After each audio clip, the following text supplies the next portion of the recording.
लाडकी बहिणींना लाडक्याचा 17वा हप्ता वाटप नेमका कधी होणार आहे? नोव्हेंबर महिन्याचा हप्ता वाटप कधी होणार आहे? बऱ्याच लाडक्या आता टेन्शन मध्ये आले आहेत, नाराज झालेले आहेत की सर नेमके हे पैसे कधी भेटणार आहेत. आम्हाला या ठिकाणी आता खूप वाट बघावं लागत आहे आणि आम्ही आता कंटाळलो आहेत. प्रत्येक दिवशी आम्ही व्हिडिओमध्ये ऐकतो की या ठिकाणी 17वा हप्ता कधी भेटणार आहे, कधी भेटणार आहे, पण नेमका या ठिकाणी कधी भेटणार आहे? दीड महिना जवळ उलटून गेलेला आहे, दीड महिन्याचा गॅप पडलेला आहे, तरी पण 17वा हप्ता वाटपाचा अपडेट समोर आले नाहीये, तारीख समोर आली नाहीये. वरून या ठिकाणी आचारसंहिता लागलेल्या आहेत. मग हा हप्ता कधी भेटणार आहे? त्याचबरोबर एक महत्त्वाची अजून एक बातमी समोर आली की अशा काही महिला आहेत त्यांचे हप्ते नंतर पुढे बंद होणार आहेत. ई-केवायसी केल्यानंतर त्यांचे हप्ते बंद होणार आहेत, व्हेरिफिकेशन मध्ये त्या सापडल्यानंतर त्यांचे हप्ते बंद होणार आहेत. तर अशा कोणत्या महिला आहेत ते पण या व्हिडिओमध्ये मी सांगणार आहे लाडक्यानो. आणि महत्त्वाची गोष्ट तुम्हाला सुरुवातीलाच सांगतोय, डायरेक्ट आता तुम्हाला फ्रँकली सांगून टाकतोय लाडक्यानो, म्हणजे एकदम सरळ सरळ भाषेमध्ये सांगून टाकतोय की 17वा हप्ता वाटपाची तारीख आलेली नाही.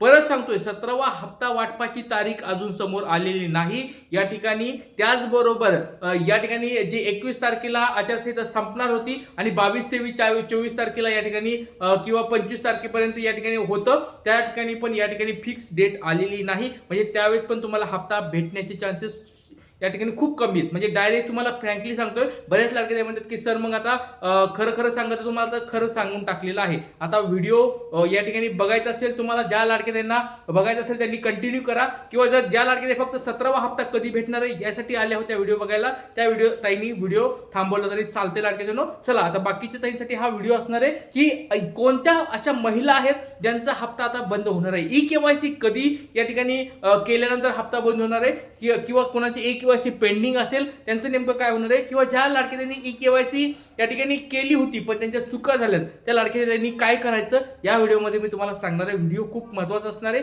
आणि बघा लाडक्यातून एक लक्षात घ्या, अजून एक महत्त्वाची गोष्ट सांगतो तुम्हाला, कोणाचा हप्ता बंद होणार आहे ते सांगतोय, त्याचबरोबर कोणाचा वाटप तारीख काय असू शकते ह्याचं तुम्हाला मी नंतर सांगेल. त्याचबरोबर 17वा 18वा हप्ता एकत्र भेटायला पाहिजे. तर लाडक्यांना खूप महत्त्वाची गोष्ट आहे बघा, आता दीड महिन्याचा गॅप पडलेला आहे. सरकारकडे आता एकच विनंती आहे, बास आता खूप झालं. लाडक्या बहिणींनी खूप वाट बघितली, सर्वांनी वाट बघितली.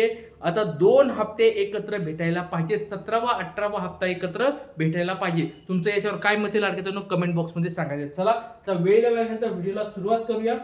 सगळ्यात पहिली गोष्ट तुम्हाला मी बातमी दाखवतोय, ॲग्रोवनची बातमी आहे. आजची लेटेस्ट बातमी तुमच्या समोर या ठिकाणी दिसत आहे. 16 डिसेंबरची बातमी आहे.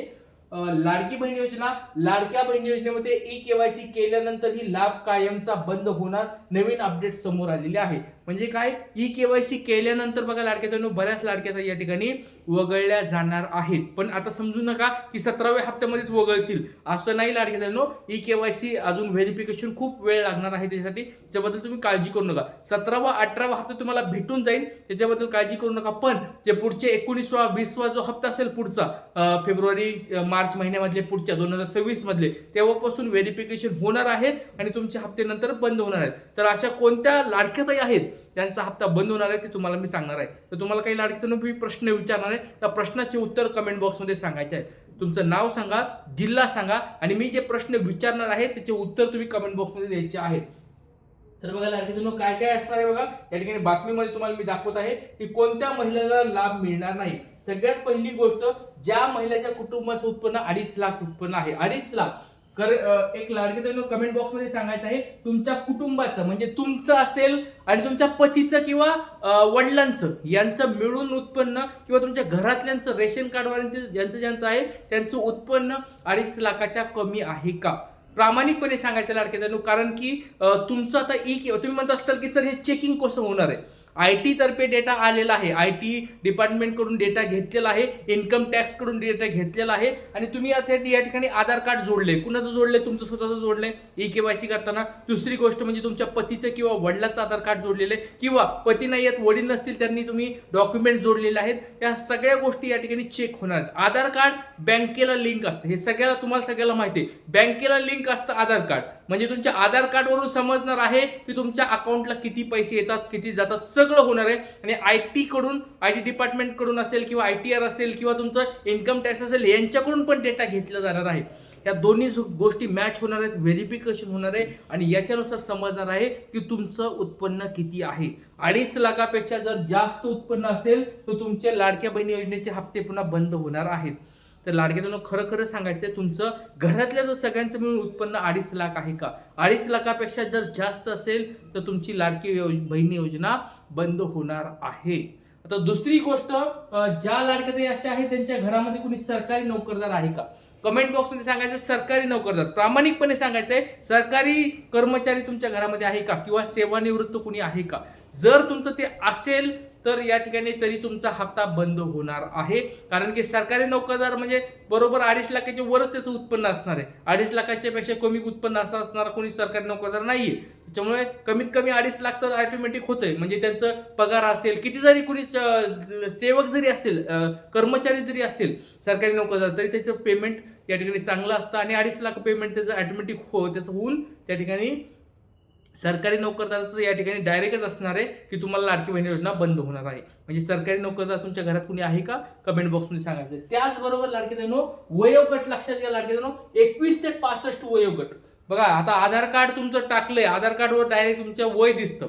आधार कार्ड तुमचे KYC झाली म्हणजे तुमचं आधार कार्ड या ठिकाणी दिसतंय, आधार कार्डवर तुमचं वय दिसतंय. जर तुमचं वय 65 वयापेक्षा जास्त होत असेल, 65 पर्यंत तुमची चालेल नाही लाडकी बहीण योजना, काही नाही, पण 65 पेक्षा जर पुढे जर असेल तर डायरेक्ट त्यांचा पण लाभ बंद होणार आहे. ही महत्वाची गोष्ट. तिसरी महत्वाची गोष्ट वयोमर्यादा या ठिकाणी दिलेली आहे. आता महत्वाची अजून 4 चाकी.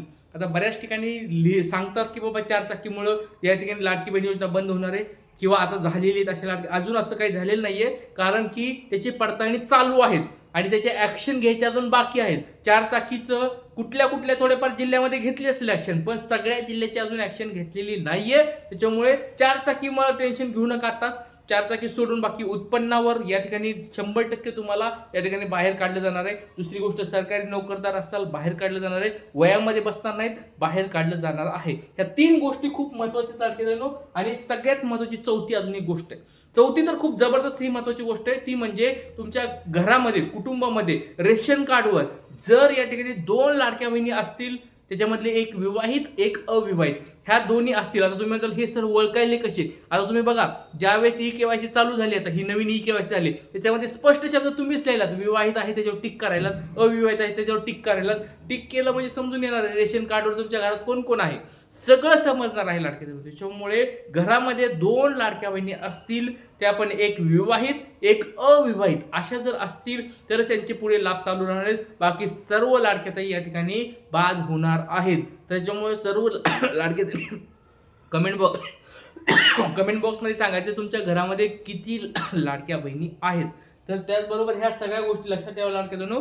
ह्या जर गोष्टी तुमच्या घरामध्ये असतील, बिंदास्त, काही टेन्शन घेऊ नका. 2.5 लाखाचं उत्पन्न तुमचं कमी असेल त्याच्यापेक्षा बिंदास्त राहा, तुम्हाला 100% लाडकी बहीण चालू राहणार आहे. जर तुमच्या घरामध्ये कोणी सरकारी नोकरदार नसेल, सेवानिवृत्त नसेल, बिंदास्त राहा, तुम्हाला पेमेंट येत राहणार आहे. आणि तिसरी महत्वाची गोष्ट म्हणजे उत्पन्न तुमचं जर वयोमर्यादा 21 ते 65 असेल तरी काळजी करायची गरज नाही. पण आता सरकारकडे एक मागणी आहे, जसं तुम्ही 65 वयाच्या लाडक्या ताईंना बाहेर काढायला लागलात, तसं 21 लाडक्या ताईंची ज्यांचे वय होईल, ज्या पहिले 20 वर्षाच्या होत्या त्या 20हून 21 वर गेलं, त्यांना नवीन लाडक्या ताईंना फॉर्म भरायला संधी द्या. महाराष्ट्रात हा मुद्दा कुणीच मांडताना दिसत नाही लाडक्या ताईंनो, कुणीच याच्यावर आवाज उठवत नाहीये. तर या ठिकाणी हा तुमचा गुरुदादा परत एकदा सरकारकडे विनंती करत आहे, ज्या लाडक्या ताई 21 वर्षापर्यंत आता त्यांचं वय होत आहे त्या लाडक्या ताईंना लाडकी बहीण योजनेचा फॉर्म भरण्याचा या ठिकाणी संधी द्यावी. जसं 65 वय झालं की तुम्ही लाडक्या बहिणीतून बाहेर काढायला, तसंच 21 वय झालं की त्या लाडक्या ताईला मध्ये घ्या, त्यांना हप्ता द्या, अशी गुरुदादा तुमचा हा गुरुदादा या ठिकाणी सरकारकडे विनंती करत आहे. याला तुम्ही सपोर्ट करत असाल तर कमेंट बॉक्समध्ये सपोर्ट आहे, पाठिंबा आहे, सहमत आहे असं लिहायचंय. नसल सपोर्ट करायचा तर डायरेक्ट या ठिकाणी तुम्ही नाही व्हिडिओ बघितले तरी चालतंय. जय हिंद, जय महाराष्ट्र, जय शिवराय, श्री कृती.